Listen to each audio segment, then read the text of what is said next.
여러분 안녕하십니까? 용인시정 뉴스입니다. 이제 2010년 달력이 단 2장 남았습니다. 슬슬 한 해를 되돌아볼 시점인데요. 새 달 11월 맞이하면서 차분히 지난 시간을 돌아보고 부족한 부분은 채워보는 것도 좋겠습니다. 뉴스 시작합니다. 먼저 주요 뉴스입니다.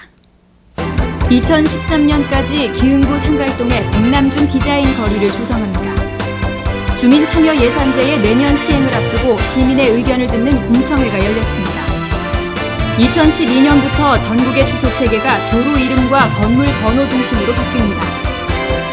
경기도 최초로 중장년층을 대상으로 하는 채용 박람회가 열렸습니다. 보건소가 대학 캠퍼스에 건강보스를 마련해 각종 검진과 상담을 실시합니다. 시가 기흥구 상갈동에 세계적인 비디오 아티스트 백남준의 작품 세계를 볼 수 있는 백남준 디자인 거리를 조성합니다. 2012년에 공사를 들어가 2013년 말이면 완공될 예정입니다. 상갈동 특화거리 조성사업계획안이 지난달 19일 지방재정 투용자 심사를 통과하면서 사업 추진이 급물살을 타게 됐습니다. 백남준 디자인 거리는 오산천 내 갈천교에서 시작해 백남준 아트센터 입구, 상갈동 주민센터를 거쳐 상갈역과 통산근린공원을 잇는 총 1.5km에 15,000제곱미터 규모로 조성됩니다. 이곳에는 벽을 활용해 미디어 아트 갤러리길과 미디어 벽천, 피아노길, 소리영상 상자 등이 설치되며 예술 체험을 할 수 있는 테마공원도 들어섭니다. 이 구간에는 백남준 아트센터는 물론 경기도 박물관, 어린이 박물관 등 문화자원이 폭넓게 위치해 이를 연계하는 거리 조성이 관광객 유입을 촉진할 수 있을 것으로 보입니다. 시는 백남준 디자인 거리를 비롯해 상갈동 일원 복합관광문화단지를 중심으로 문화도시 용인의 인프라를 더욱 발전시켜 나갈 계획입니다. 주민이 시 예산의 편성 단계에서부터 참여하도록 하는 주민참여예산제가 내년 시행될 예정인데요. 본격적인 시행을 앞두고 시민들의 의견을 듣기 위한 공청회가 있었습니다. 민선옥이 참여하는 열린 시정을 구현하는 핵심 제도인 주민참여예산제. 구체적인 조례와 시행규칙을 제정하기 전 시민들의 의견을 듣고 이를 반영하기 위한 공청회가 지난 25일 시청 전나무실에서 열렸습니다. 이날 공청회는 김학규 시장을 비롯해 관련 공무원과 전문가, 시민단체 대표 등이 참석한 가운데 제도의 추진 상황과 주요 내용에 대한 설명이 진행됐습니다. 이날 참석자들은 예산 관련 정보 공개의 범위와 주민 의견 수렴 범위 등 제도의 합리적인 운영을 위한 다양한 의견을 제시했습니다. 시는 시 재정 운용의 민주성과 투명성을 확보하고 민관 협력 체제를 구축하는 등 바람직한 제도 운영을 위해 최선을 다할 방침입니다.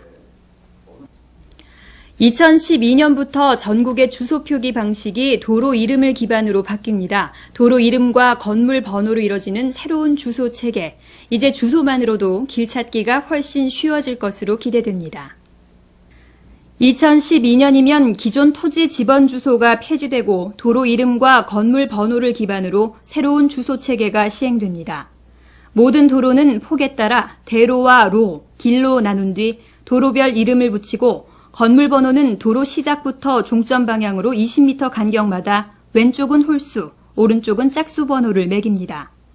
예를 들어 용인시 처인구 삼가동 556번지는 용인시 중부대로 1199길로 바뀌게 됩니다. 길 이름과 건물 번호만 알면 건물이 어느 쪽에 위치하는지, 도로 입구에서 얼마나 떨어져 있는지 쉽게 짐작할 수 있습니다. 긴급 상황 시 구급차나 소방차 등의 기동성이 높아지는 것은 물론 물류비 등 각종 사회 비용도 절감될 것으로 기대됩니다.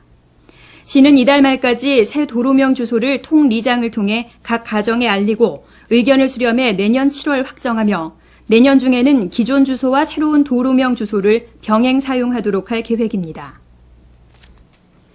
하반기 채용시장에 숨통이 좀 트였다고 하지만 중장년층은 여전히 일자리 찾기가 쉽지 않은데요. 지난주 우리시에서 경기도 최초로 중장년층을 대상으로 하는 채용 박람회를 개최했습니다. 지난 26일 용인 청소년 수련관에서 열린 2010 용인 채용 박람회. 일자리를 찾는 중장년층을 중심으로 1000여 명의 구직자가 참가했습니다. 주식회사 대우IS, 바텍, 락앤락 등 관내 30개 유망 중소기업이 각각 채용관을 마련한 가운데 현장에서 맞춤형 면접과 채용이 이루어졌습니다. 또 다양한 경력과 능력을 갖추고 새로운 일자리를 구하는 구직자들을 위해 취업 전문 컨설턴트가 이력서 작성과 성공적인 면접을 위한 개인 상담, 지문 적성 검사 등 다양한 구직 지원 컨설팅을 실시해 취업을 위한 실질적인 도움을 제공했습니다. 베이비붐 세대의 대량 은퇴에 앞서 마련된 이번 박람회는 중장년층을 위한 이직 지원 서비스의 필요성을 실감할 수 있는 기회가 됐습니다. 젊고 혈기왕성한 대학생들, 건강관리에는 자칫 소홀할 수 있는데요. 젊을수록 자기 건강에 관심을 갖고 올바른 습관을 갖는 것이 중요합니다. 이에 보건소가 관내 대학 캠퍼스에 건강부스를 마련해 대학생들의 건강을 살핍니다. 명지대와 한국외대 캠퍼스에 보건소가 출동했습니다. 대학생들이 건강에 관심을 갖고 건강한 습관을 가질 수 있는 계기를 마련하기 위한 건강부스. 금연과 절주, 운동 등 건강 증진 분야와 구강 상태, 혈압과 혈당 등을 점검하는 의료 검사 분야를 다룹니다. 대표적인 금연과 절주 코너에는 체내 일산화탄소량을 측정할 수 있는 측정기와 음주 체험 고글 등을 비치하고 전문 상담사가 상담을 실시합니다. 특히 담배를 피우는 학생들에게는 캠퍼스 내에 운영되고 있는 화상 금연 클리닉을 이용하도록 권해 흡연으로 건강을 해치는 일이 없도록 돕습니다. 또한 기초 체력과 비만도, 혈압과 혈당 등을 현장에서 측정해 볼 수 있어 건강을 과신하기 쉬운 젊은이들이 자신의 몸 상태를 돌아보며 개선할 동기를 제공합니다. 보건소는 대학 내 건강 환경 조성을 통해 지역사회에까지 그 영향이 확대될 수 있도록 건강의 중요성을 일깨울 수 있는 기회를 적극 발굴할 계획입니다. 다음은 간추린 소식입니다. 관내에서 기업을 운영하는 여성 CEO들이 한자리에 모이는 여성 CEO 소통마당이 지난 26일 열렸습니다. 이 자리에는 김학규 시장이 참석해 여성 CEO들의 애로사항을 듣고 자긍심을 고취시켰습니다. 이번 모임을 통해 관내 중소기업 여성 CEO들 간 네트워크가 구성돼 경영활동에 도움을 줄 것으로 기대됩니다.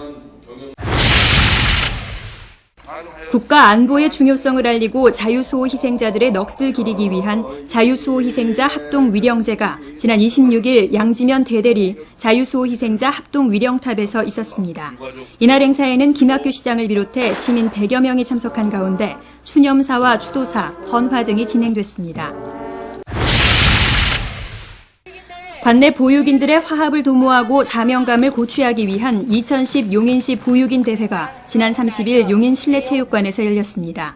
이날 행사에는 보육인 700여 명이 참석한 가운데 모범 보육 종사자 표창과 직업윤리 특강, 한마음 체육대회 등이 이어졌습니다. 2010 용인 국제 노년문화예술제가 지난달 29일부터 이달 1일까지 명지대학교에서 열립니다. 세계 각국의 노인들이 상호 교류의 폭을 넓히고 평화롭게 공존할 수 있는 분위기를 조성하기 위한 이번 행사에는 세계 15개국에서 40~50여 개 팀이 참가해 고전 및 현대 무용, 합창, 연극 등의 공연을 펼치고 참가국들의 문화와 노후 생활 등에 대한 토론회도 갖습니다. 다음은 공지사항입니다. 수지 생태공원에서는 11월 유아, 초, 중, 고등학생, 가족 단위를 중심으로 생태체험 프로그램을 운영합니다. 유아 프로그램은 매주 화, 목요일, 초중고생은 수, 금, 토요일, 가족 단위 프로그램은 매주 토요일 이뤄집니다. 자세한 일정 확인과 참가 신청은 용인시 홈페이지에서 하실 수 있습니다. 제7회 레인보우 아카데미가 오는 18일 시청 에이스홀에서 진행됩니다. 이번 아카데미에는 성우 배한성 씨가 인생은 주인공의 정신으로 사는 것이란 주제로 강연할 예정입니다. 시민 누구나 참여할 수 있는 레인보우 아카데미에 여러분의 많은 관심 바랍니다. 다가오는 일요일이 입동입니다. 겨울로 가는 문턱을 넘고 있는데요. 옷가지와 난방, 김장 등 부지런히 준비하셔서 기나긴 겨울나기 편안히 보내시기 바랍니다. 뉴스 여기까지입니다. 고맙습니다.